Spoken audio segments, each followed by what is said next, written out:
ओम हरि तत्सत। संत वाणी। मेरे निस्वरूप उपस्थित महान भाव, मानव अपने निर्माण में असमर्थ तथा पराधीन नहीं है, परंतु फिर भी आज हम अपने वर्तमान परिवर्तनशील जीवन की ओर देखते हैं तो ऐसा मालूम होता है कि मानो स्वाधीनता और सामर्थ्य की गंध भी नहीं है। ये जो पहले जीवन में प्रतीत होती है, आज इसी समस्या पर विचार करना है।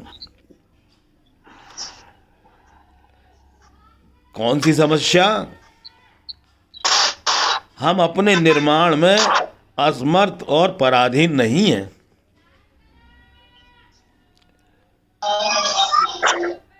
और देखने में आता है स्वाधीनता और सामर्थ्य की अपने में गंध भी नहीं नजर आ रही कि हम स्वाधीन हैं कि नहीं। तो इन दो बातों पर विचार करना है। तो यह प्रश्न उत्पन्न होगा कि भला कहीं सुख का भी त्याग किया जा सकता है? मन में विचार आता है जो हमको अपने आप मिल रहा है सुख, तो इसका त्याग किया जा सकता है? जबकि सुख प्राणी मात्र को स्वभाव से प्रिय है। बात ठीक है, सुख का त्याग नहीं किया जा सकता। यह प्रश्न किसका हो सकता है? यह प्रश्न उसका हो सकता है जिसके जीवन में केवल सुख हो, लेकिन सुख के आदि में अंत में दुख ही दुख होता है।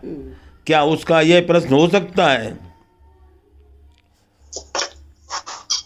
और दूसरी बात यह है कि क्या कोई भी भाई, कोई भी बहन किसी सुख का भोग कर सकते हैं जब तक वे दुखी ना हों?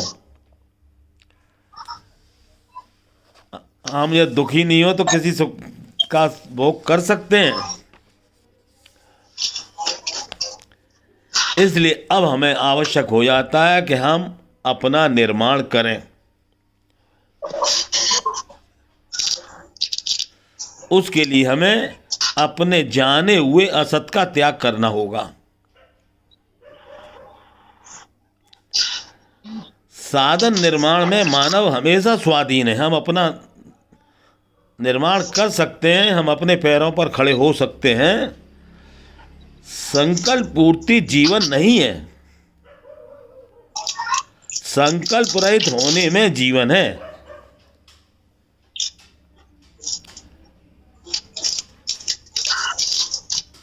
इसलिए हमें अपना गुरु, अपना शासक, अपना नेता स्वयं बनना है।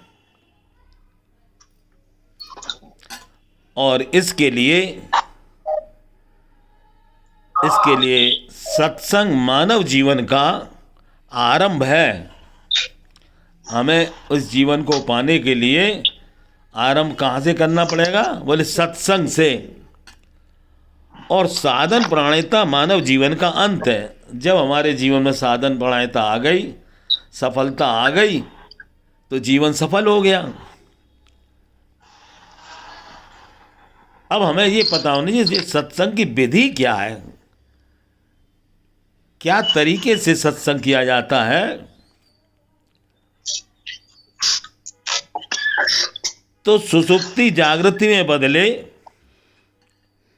तो थोड़ी देर जागृत अवस्था में सुषुप्तिवत विश्राम लीजिए।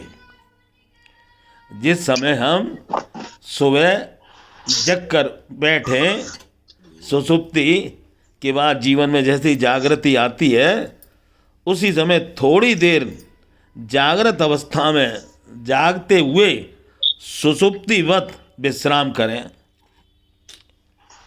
थोड़ी देर 10-12 सेकंड विश्राम करें। तो थोड़ी देर में हम देखेंगे हमारा ध्यान, धारणा और समाधि जीवन में आ जाएगी। अब इस समस्या एक आती है कि व्यर्थ चिंतन। इसमें एक व्यर्थ चिंतन की समस्या आ जाती है।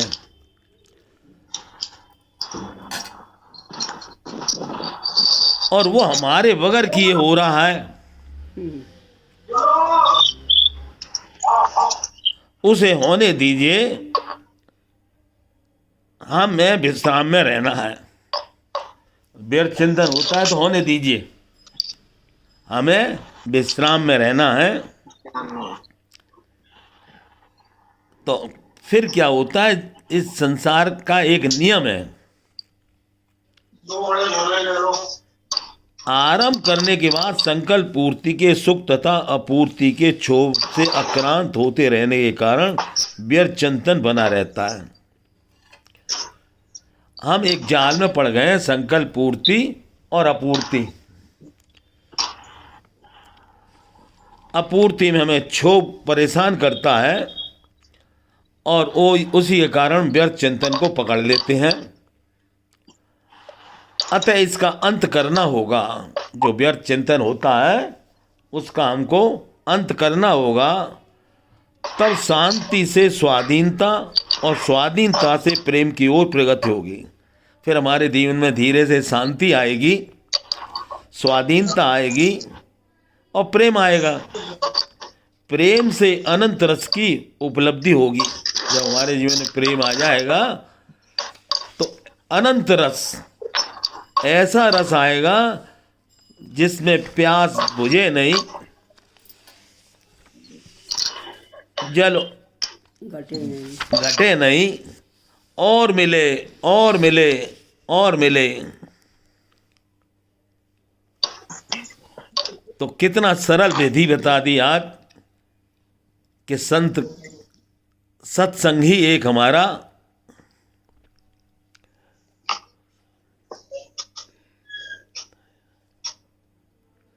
एक बड़ी समस्या होती है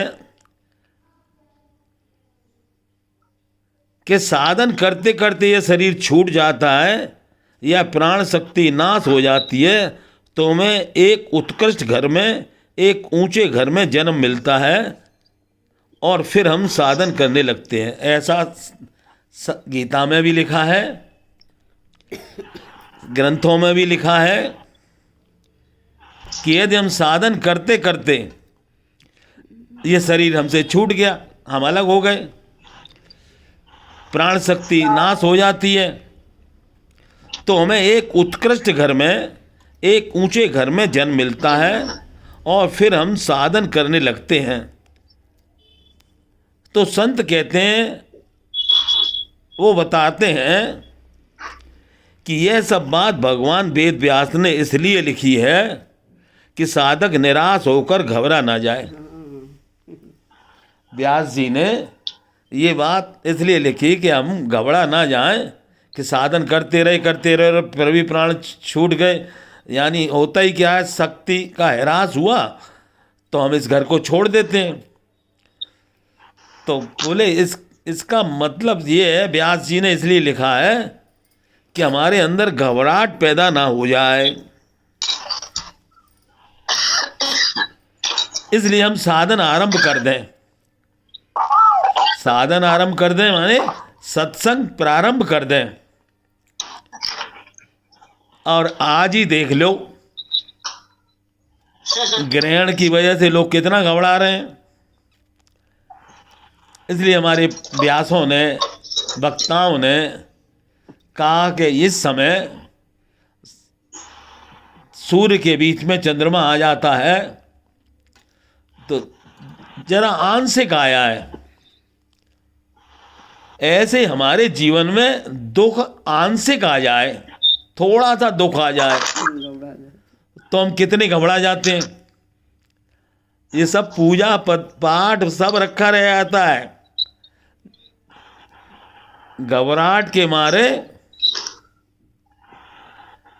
तो हम तो देख रहे हैं, आप लोग तो बड़े पक्के हो गए हो। आज सारे मंदिर तो बंद कर रखे हैं। हमारा सत्संग चालू है। हाँ, वो किस लिए चालू है कि हमारे अंदर किसी प्रकार की घबराहट नहीं है। सही बात। हमें किसी बात का डर नहीं है।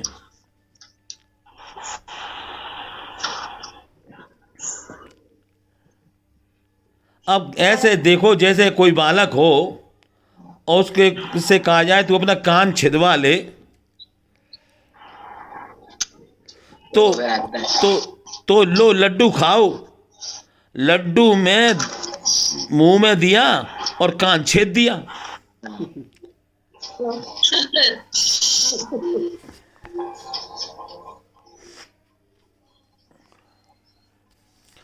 अरे भाई साधन आरंभ तो कर दो, सिद्धि तो हो ही जाएगा, सफलता तो अपने आप में। हो ही जाएगा। इसलिए हमारा विकास है तो सत्संग के ही द्वारा है, क्योंकि सत्संग प्रारंभ है और साधन प्राणिता है। और जब प्राण छूट जाएंगे तो अब काय का डर।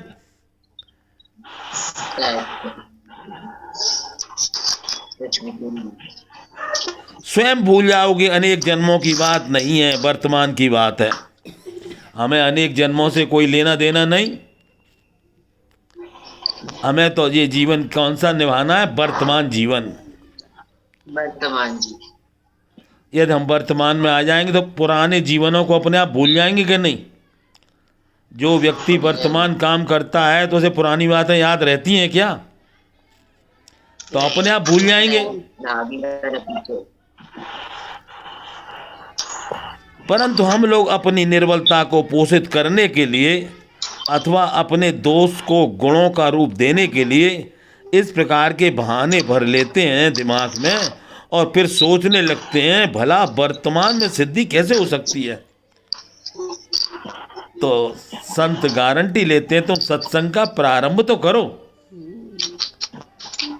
सफलता अवश्य मिलेगी। सिद्धि होती है तो वर्तमान में होती है, भविष्य में कभी सिद्धि नहीं होती। भविष्य में तो उसकी प्राप्ति होती है जो वर्तमान में नहीं है, अर्थात जिसकी उत्पत्ति हो, और जिसकी उत्पत्ति हो उसका विनाश होगा ही, और जो उत्पत्ति विनाश युक्त है उसकी प्राप्ति सिद्धि नहीं है। जो उत्पत्ति और विनाश युक्त है संसार और शरीर, ये तो उत्पत्ति और विनाश युक्त है। सिद्धि कहते ही उसको कि हमें उसकी प्राप्ति हो जाए जो वर्तमान में है। सफलता उसी को कहते हैं कि जो वर्तमान में है वो हमें मिल जाए। तो वर्तमान में हम सबके पास जीवन है। जीवन है माने साध्य है, और साधक ये माने कि हमें भविष्य में मिलेगा। जरा ध्यान दीजिए, साध्य तो है वर्तमान में और मिलेगा भविष्य में। कैसी मूर्खता है। साध्य है तो वर्तमान में और हम सोचते हैं क्या है, भविष्य में मिलेगा। अरे एक बात सोचिए कि भोग प्राप्ति का विधान क्या है, हमें भोग कैसे मिलता है, और साध्य की प्राप्ति का विधान क्या है। भोग प्राप्ति का विधान है कि वर्तमान का कर्म भविष्य में और भोग की उपलब्धि कराता है। भोग प्राप्ति का उपाय निकला कि वर्तमान का काम बोले से बाद में कर लेंगे, अभी इतनी जल्दी क्या है।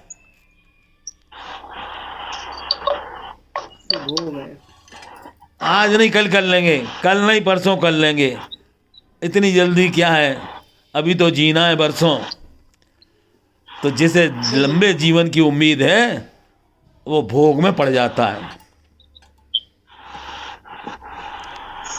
और साध्य प्राप्ति का विधान क्या है कि वर्तमान की आवश्यकता साध्य को वर्तमान में मिला देती है। यदि हमारे जीवन में वर्तमान की आवश्यकता आ जाए कि वर्तमान में हमको क्या करना है, तो हमें वर्तमान जीवन से मुलाकात हो जाती, वर्तमान से। तो जो सिद्धि आवश्यकता मात्र से प्राप्त होती है, जो सफलता की हम केवल आवश्यकता अनुभव करें, उसके लिए तो भविष्य की आशा करना, और जो भोग कर्म अपेक्षित है उसके लिए आशा रखना कि जरूर मिल जाएगा। इसलिए अब इस समय हम लोग बैठे हैं विचार में। तो विचार करना कि जितना हम लोग इस बात पर विश्वास करते हैं, उतना इस बात पर विश्वास करते हैं कि यहाँ बैठकर हमें सिद्ध हो जाएंगे। आपको इस बात में विश्वास है कि इस समय हम बैठे हैं और हम सफल हो जाएंगे? यदि है तो अवश्य सफल हो जाएंगे।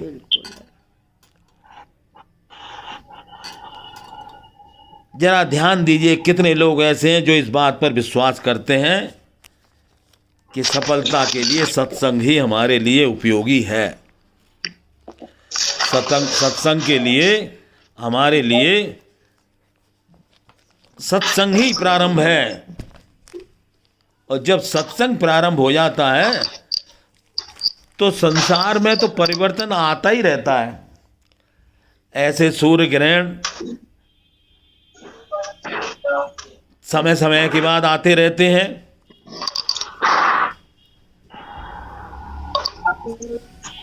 तो ऐसे समय के लिए हमें इशारा क्या किया है कि ऐसा समय आवे जब किसी समय भी ऐसा महसूस होता है कि कोई तकलीफ का समय आया है,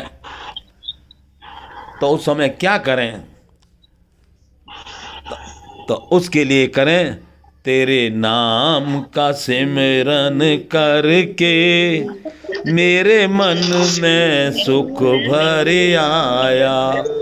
तेरे नाम का सिमरन करके मेरे मन में सुख भर आया।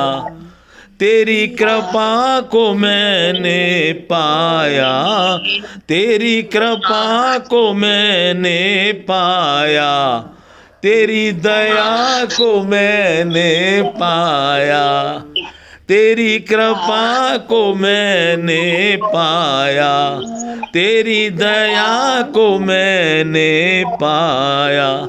तेरे नाम का सुमिरन करके मेरे मन में सुख भर आया।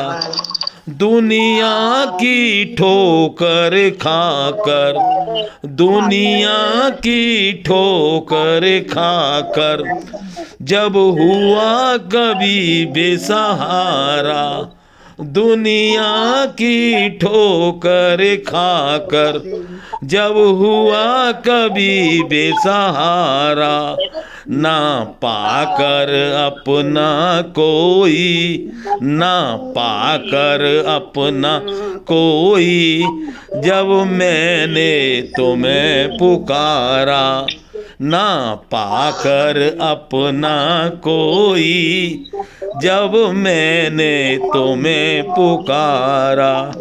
हे नाथ मेरे सिर ऊपर, हे नाथ मेरे सिर ऊपर, तूने अमृत बरसाया।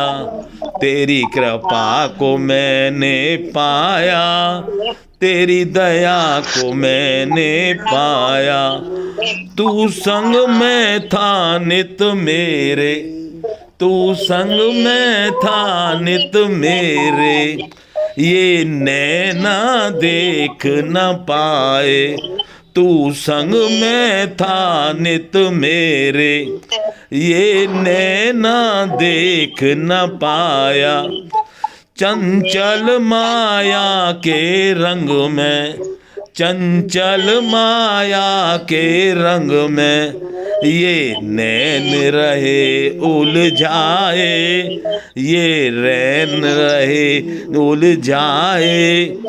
तेरी कृपा को मैंने पाया, तेरी दया को मैंने पाया। जितनी भी बार गिरा हूँ, जितनी भी गिरा हूँ, तूने पग पग मुझे उठाया, तूने पग पग मुझे उठाया। तेरे नाम का सिमरन करके, तेरे नाम का सिमरन करके मेरे मन में सुख भर आया। तेरे नाम का सुमिरन करके मेरे मन में सुख भर आया। भव सागर की लहरों में भव सागर की लहरों में भटकी जब मेरी नैया। भव सागर की लहरों में भटकी जब मेरी नैया। तट छूना भी मुश्किल था, तट छूना भी मुश्किल था, नहीं दिखे कोई खेवैया। तट छूना भी मुश्किल था, नहीं दिखे कोई के भैया।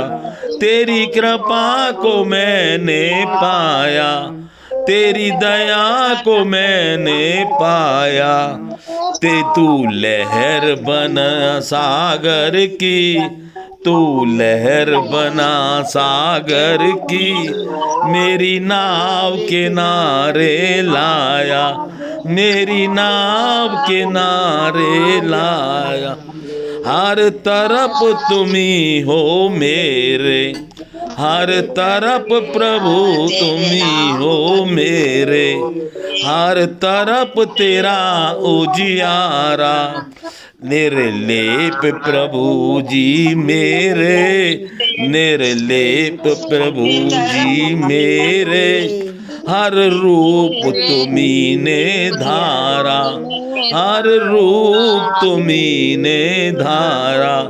तेरी कृपा को मैंने पाया, तेरी दया को मैंने पाया। तेरी शरण में हो के दाता, तेरी शरण में हो के दाता, तेरे नाम तुमको ही चढ़ाया। तेरी शरण में हो के दाता, तेरा तुम ही को चढ़ाया। जो कुछ था मैंने तेरा था तेरे ऊपर चढ़ा दिया, अब काहे का डर है। तो इसलिए कहते हैं तो विश्वास है तो ऐसे सूर्य ग्रहण कितने ही आएंगे और कितने ही जाएंगे, लेकिन हमारे मन में किसी प्रकार का डर नहीं है। इसलिए आप लोग बड़े धन्यवाद के पात्र हो जो कि ऐसे में आ गए, वरना लोग समझते थे डरेंगे। तो हमारी मीरा जी बड़ी हिम्मत से कहती हैं कोई नहीं डरने वाला है। इतने दिन से जो आ रहे हैं ये सब पक्के हो गए हैं और इनको किसी बात का किसी चीज का डर नहीं है, क्योंकि उन्होंने समझ लिया है कि हमारे साथ प्रभु जी, हमें किस बात की चिंता। हमारे साथ में हम करते हैं बिन बात की चिंता है। अरे जब वो प्रभु ना बिसारिए, हंसते मुस्कराते हुए जिंदगी बिताई।